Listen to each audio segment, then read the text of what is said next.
Mukarramun yang terhormat Wakil Komandan Kobrimob, yang kami hormati Komandan Pasukan Gegana,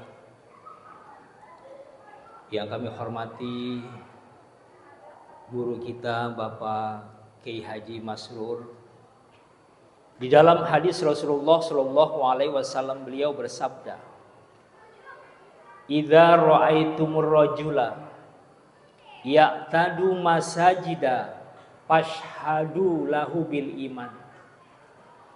Kata Rasul, jika kalian melihat orang-orang berbondong-bondong menuju masjid, maka persaksikanlah yang berbondong-bondong itu dialah orang yang beriman kepada Allah. Mudah-mudahan kita termasuk di dalamnya. Amin ya Allah ya Rabbal Alamin.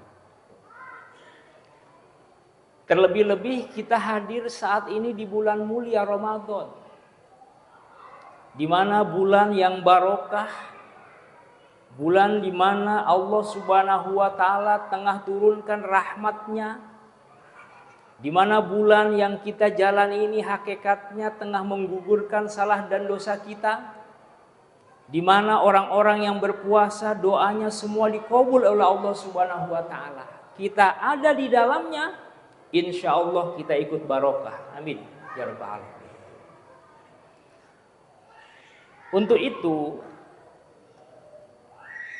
ketika kita mudah menjalankan perintah-perintah Allah, menjalankan ajaran-ajaran agama Allah, hati kita ini gampang, hati kita ini senang, langkah kita ini ringan.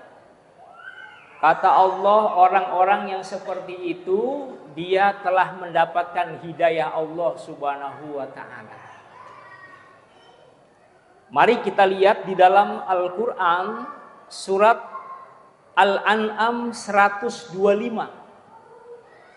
di mana Allah Subhanahu wa Ta'ala berfirman, kata Allah, "Famay yuridillahu ayyahdiyahu yasroh sodrohu lil Islam." Maka barang siapa yang dikehendaki Allah, orang itu mendapatkan hidayah, mendapatkan petunjuk,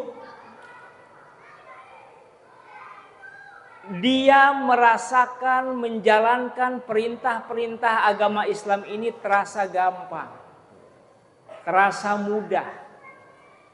Oleh karena itu tidak berlebihan kalau saya sebut Bapak Ibu yang hadir di sini adalah orang yang telah dihidayahi oleh Allah Subhanahu wa Ta'ala. Kalau kita rujuk daripada ayat Allah Al-An'am 125 ini. Kenapa? Karena hadirnya kita malam ini seperti ini masa-masa kritis. Apalagi tadi bukanya pakai kolak 2 mangkok, es kelapa kopior 3 gelas, bala-balanya 4, lontongnya 5, belum lagi ditambah dengan yang lain-lain. Kira-kira kalau perut udah kayak gitu rasanya gimana? Rasanya Masya Allah, pengennya bawaannya tuh ngukur kasur, nyender di bawah AC, disamper sama temennya, "Ayo terawih." Kata dia, "Lu duluan, ntar gua nyusul depanan." Bapak Ibu sampai ke sini, teman yang tadi itu pules di rumahnya.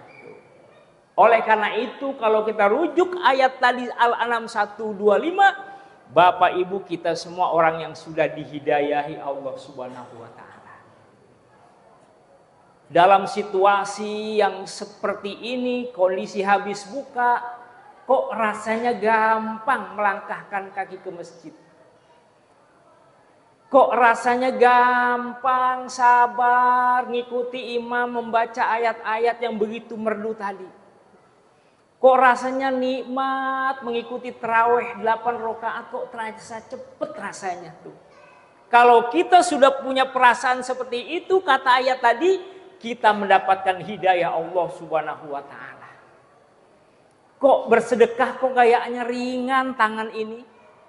Subuh-subuh kok merangkahkan kaki ke masjid bawaannya enak sekali. Berangkat haji, berangkat umroh kok kayaknya enak sekali. Kita keluarkan harta yang nggak sedikit. Nah, disitulah kita berarti mendapatkan berkah dan hidayah Allah. Sebaliknya kata Allah, bagaimana kalau orang itu tidak dikasih hidayah sama Allah? Bagaimana kalau orang itu nggak diberkahi hidupnya sama Allah? Kata Allah, wa may yuridillah yaj'al doyikon harajan ka'annama yas'adu fis sama. Siapa yang tidak dikehendaki Allah mendapatkan hidayah, berarti dia Allah tutup dadanya, Allah kunci pintu hatinya sehingga terasa sesak bawaannya untuk melakukan kebaikan. Ka'annama yas'adu fis sama, seperti orang yang naik ke atas langit, dadanya tuh bawaannya susah. Kita kan kalau lebih tinggi berada di permukaan sesak kita.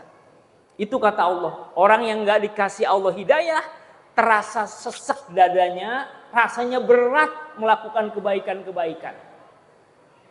Puasa kok rasanya berat. Melangkahkan kaki kok ke masjid habis buka kok aras-arasen. Berangkat subuh kok kayaknya berat. Membuka Al-Quran untuk membaca kok kayaknya males. Nah, itu berarti tandanya kata Allah, aku tidak kehendaki dapat hidayah. Na'udzubillahi min dzalik. Oleh karena itu apa resepnya? Kata para ulama, di dalam terusan ayat Al-An'am 125 itu adalah wa kadzalika yaj'allahu rijsa 'alal ladzina la yu'minun. Demikianlah Allah memberikan siksa kepada orang-orang yang tidak beriman. Jadi kalau kita mengaku orang Islam, ngaku orang Muslim, ngaku orang beriman, tapi kok mau ibadah berat rasanya, itu kata para ulama dalam ayat tadi dia disiksa sama Allah. Jadi kamu tahajud bawaannya berat, itu siksaan Allah. Kok puasa bawaannya berat, sehingga kita gampang membuka di siang hari. Apalagi kalau di siang-siang terik matahari, godaan tuh begitu berat. Di setengah 12, jangankan kolak pisang, nangka busuk legit bawaannya. Tuh, itu ujiannya. Yang berat melaksanakan ibadah puasa, begitu terik matahari dia masuk ke ruangan kantornya, ada kulkas di situ.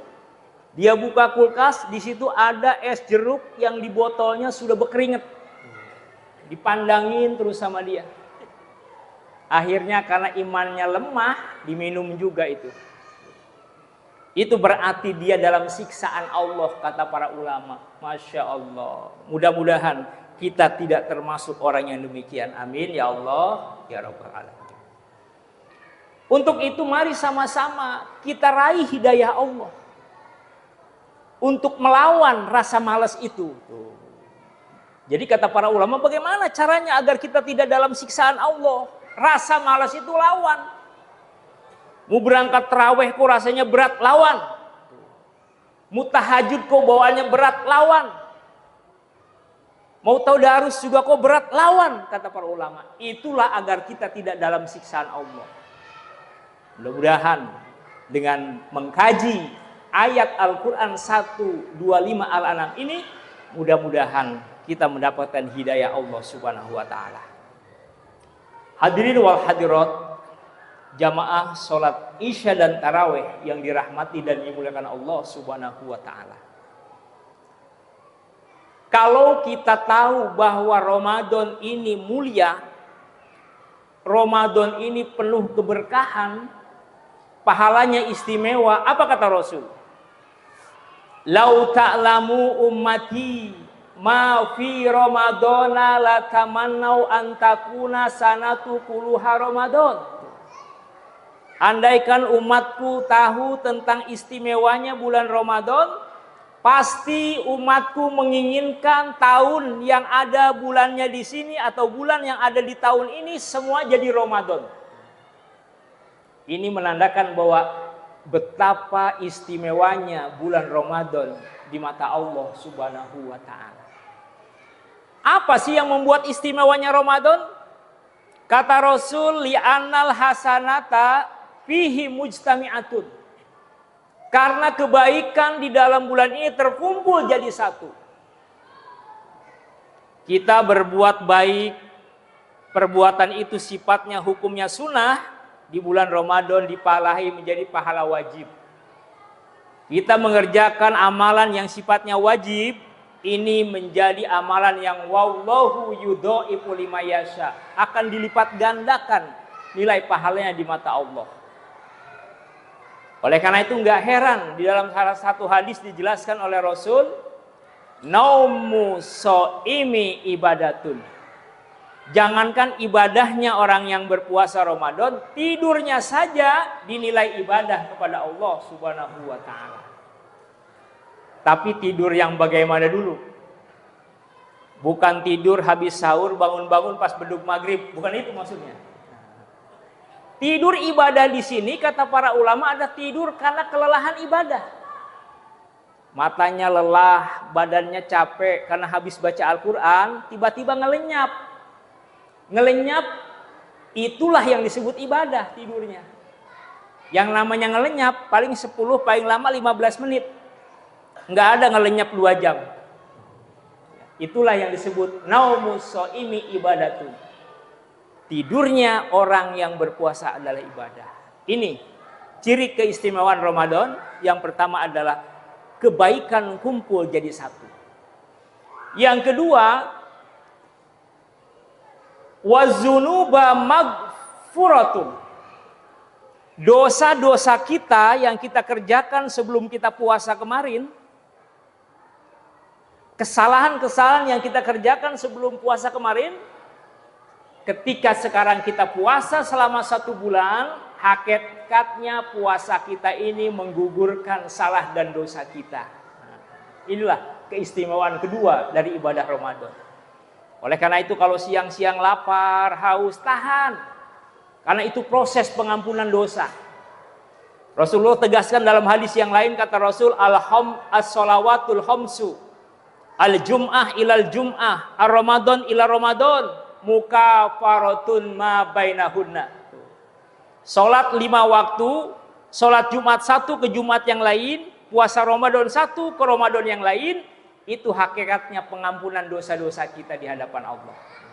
Ini ciri keistimewaan kedua. Yang terakhir, ciri keistimewaan Ramadan yang ketiga dalam konteks hadis ini, kata Rasul, yaitu wada'wati mustajabatun. Doa-doanya orang yang berpuasa dikabul oleh Allah Subhanahu wa ta'ala. Oleh karena itu ketika kita berpuasa, jangan pelit mulut kita memanjatkan doa. Doa untuk kita pribadi, doa untuk kedua orang tua kita, baik yang masih hidup maupun yang telah tiada. Doa untuk sahabat-sahabat, keluarga dan orang-orang yang kita cintai, termasuk untuk kejayaan bangsa kita. Kita doakan.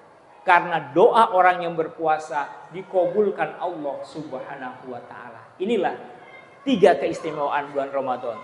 Mudah-mudahan kita semua diberikan kesehatan lahir batin sehingga bisa melaksanakan ibadah puasa ini sampai akhir nanti, dan semoga ibadah puasa kita diterima Allah Subhanahu wa ta'ala. Al-Fatihah.